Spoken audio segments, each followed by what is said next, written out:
আসসালামু আলাইকুম।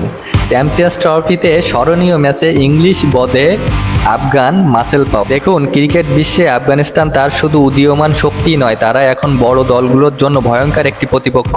চ্যাম্পিয়ন্স ট্রফির উত্তেজনাপূর্ণ এক ম্যাচে আফগানিস্তান তাদের মাসেল পাওয়ার এবং ইংল্যান্ডের পরিকল্পিত ট্যাকটিক্সকে হারিয়ে স্মরণীয় একটি জয় তুলে নিয়েছে। কিন্তু বরাবরই ব্যাটিং এবং স্ট্র্যাটেজির দিক থেকে ক্রিকেট বিশ্বের শীর্ষস্থানীয় দল। তবে আফগানিস্তানের বোলারদের গতির ঝড় ও স্পিনের জাদুতে তারা শুরু থেকে চাপে পড়ে যায়। ইংলিশ ব্যাটাররা যেখানে ক্লাসিক টেকনিক নিয়ে এগোতে চেয়েছিল, সেখানে আফগান বোলাররা শক্তিশালী লাইন লেন্থ ও আগ্রাসী অ্যাটাক দিয়ে তাদেরকে আটকে দেয়।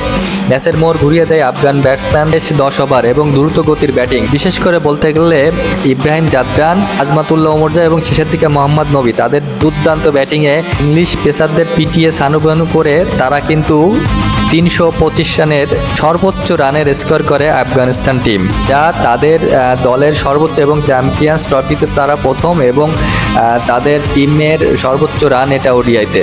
দেখুন, শুরুতে কিন্তু আফগানিস্তান দারুণ একটা চাপে পড়ে যায়। তারা কিন্তু রহমানুল্লাহ গুলবাজ, সাদেকুল্লাহ আতাল এবং রহমত শাহ, তারা কিন্তু প্রথম 5 ওভারের ভিতরেই তারা কিন্তু এই 3 উইকেট চলে যায় এবং এক প্রান্তে আগলে রেখে খেলতে থাকবেন ইব্রাহিম জাদরান। প্রথমে যে ইনিংসটা দেখে মনে হচ্ছিল যে হয়তোবা 150-200-এর ভিতরে অল আউট হবে আফগান, সেই আফগান কিন্তু পৌঁছে যায় একবারে পাহাড় সম রানে, 325 রানে।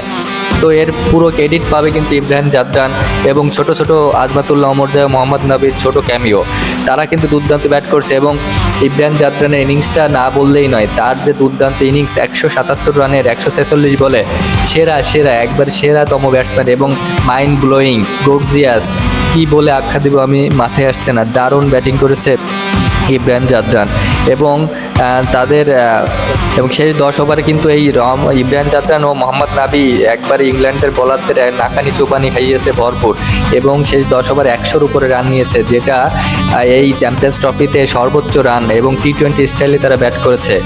বল হাতে জোফরা আরসাদিল সফল ছিলেন, 10 ওভারে 64 রান দিয়ে 3 উইকেট নিয়েছেন এবং মার্কউড 8 ওভারে 50 রান দিয়েছে। অবশ্য মার্কউড ইনজুরির কারণে শেষের 2 ওভার করতে পারেনি, তাতে করে এই জন্য কিন্তু ইংল্যান্ড অনেকটা পিছিয়ে পড়েছিল এবং আফগানিস্তান 325 রান করতে পারে।